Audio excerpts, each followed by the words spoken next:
Hi, Mr. Flying Bird. My name is Ray, and today I'm gonna briefly introduce something about globalization and what is globalization and the pros and the cons of globalization and global marketing.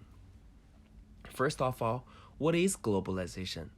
Globalization is a self-contained national economy's move to an interdependent, integrated global economy system.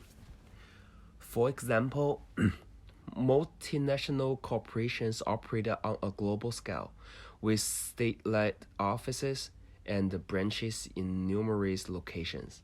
This means multinational companies can stay open virtually 24 hours a day and service customers no matter where they are located.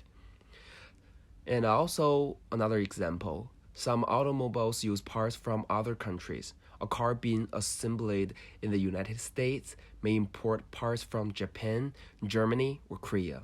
This creates a whole new avenue for trade. When the United States has to pay for certain parts from around the world, wait for them to be shipped, and then resume localized production. Also, there are some other examples, such as the Olympic Games or FIFA.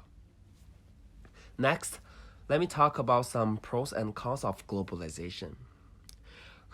First, globalization broadens access to goods and services. It's hard to argue with the point that globalization makes more goods and services available to more people, often at lower price. If you have disposable income and you are buying a product that comes from abroad, you will benefiting from globalization to some extent. Business owners also benefit by having access to a bigger market for their goods and services. The second, globalization can lift people out of poverty, which means the argument that globalization has lifted people in developing countries out of poverty is somewhat controversial because opinions differ as to the quantity and the quality of the job created by globalization. The last pros of globalization increased culture awareness. Globalization's defenders say it has increased the cross-cultural understanding and sharing. A globalized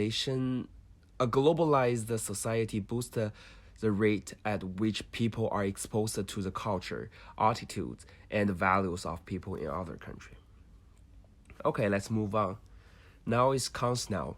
First of all, workers in developed countries may lose out to workers in countries with cheaper labor.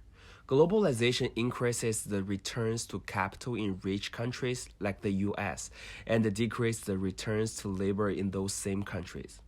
The result may be a decrease in the inequality between countries, but an increase in the inequality within countries. The second, globalization has failed to deliver desired gains in labor rights, human rights, and environmental protection. Some argue that globalization has caused a race to the bottom, in which companies actively seek the countries with the weakest labor and environmental protections and the lowest wages. And while globalization has increased the flow of goods, services, and capital, there are still plenty of tax havens, meaning that much of the value added by globalization is not captured and redistributed by governments. The last, globalization may contribute to culture homogeneity. Globalization might lead to more cultural homogeneity if people's tastes coverage. If everyone wears jeans, learns English, and watches Hollywood movies, we may lose Persian's culture, practice, and language. Some critics of globalization worry that is creating a monoculture. And now is some example of the global marketing, the benefits of global marketing. Let's take a look. improve the effectiveness of your product or service, able to have a strong competitive advantage, increase consumer awareness of your brand and product of service, and reduce your cost and increase your saving. Okay, thank you for listening and watch my work. Thanks.